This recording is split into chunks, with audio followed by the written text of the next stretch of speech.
एक शहर में दो बुजुर्ग पति पत्नी रहते थे। उनका और कोई नहीं था जो उनकी देखभाल कर सके, इसलिए वह अकेले ही रहते थे। मगर ज़्यादा उम्र हो जाने के कारण अब उनको अपने दिनचर्या में बहुत मुश्किलें होने लगी थी।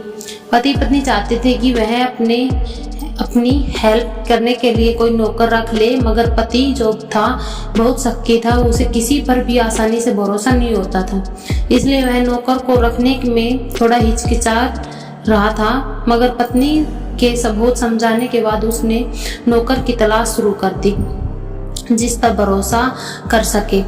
कई लोगों से बात की, कई लोगों का इंटरव्यू लिया, मगर बूढ़े को कोई भी ऐसा व्यक्ति नहीं मिला जो उसके मन के मुताबिक भरोसे के लायक हो। कई दिन बीतने के बाद कुछ लोगों के कहने से एक नौजवान लड़के को उन्होंने नौकरी पर रख लिया। लोगों का कहना था कि यह लड़का बहुत ईमानदार है और आपको किसी तरह का नुकसान नहीं पहुंचाएगा।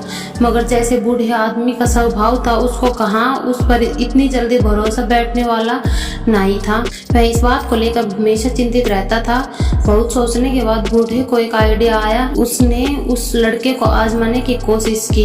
एक दिन बूढ़े आदमी ने अपने जेब से 100 की नोट गिरा दी जानबूझकर और थोड़ी दूर जाकर छुप कर देखने लगा कि वह लड़का क्या करता है। लड़के ने जब देखा कि घर में 100 की नोट गिरी हुई है तो उसने उसको तुरंत उठाया और उस बूढ़े आदमी को देते हुए बोला कि मालिक, आपके पैसे यहाँ पर गिर गए हैं, आप ठीक से रख लीजिए। यह देखकर बूढ़े व्यक्ति को लगा करे यह लड़का तो सचमुच ईमानदार लगता है, पर उस बूढ़े का शक करने वाला नेचर अब भी पूरी तरह इस बात को स्वीकार करने के तैयार नहीं था। उसने दोबारा यही तरीका अपनाने का सोचा और इस बार उसने जेब से 2000 की नोट गिराई। साइड में जाकर छुपकर देखने लगा।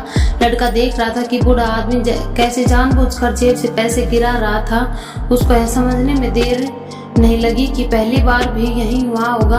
वह लड़का सोचने लगा कि वह इतनी ईमानदारी से इनके यहाँ काम करता है, यह लोग बदले में उस पर थोड़ा सा भरोसा भी नहीं करते। यह सोचकर उस लड़के को गुस्सा आया। उसने 2000 की नोट उठाई, बूढ़े के व्यक्ति के पास गया और उसके हाथ में वह नोट थामते हुए कहा, यह लीजिए आपके पैसे, और अगर आपको मुझ पर विश्वास नहीं है तो मेरा आपके यहाँ काम करना फालतू है। यह कहकर नौकरी छोड़कर चला गया। बूढ़े व्यक्ति को अपनी गलती का एहसास होने लगा। उसने उस लड़के को रोकने की बहुत कोशिश की, मगर वह नहीं रुका। Thank you. ऐसी कहानियाँ सुनने के लिए हमारे चैनल को सब्सक्राइब करें।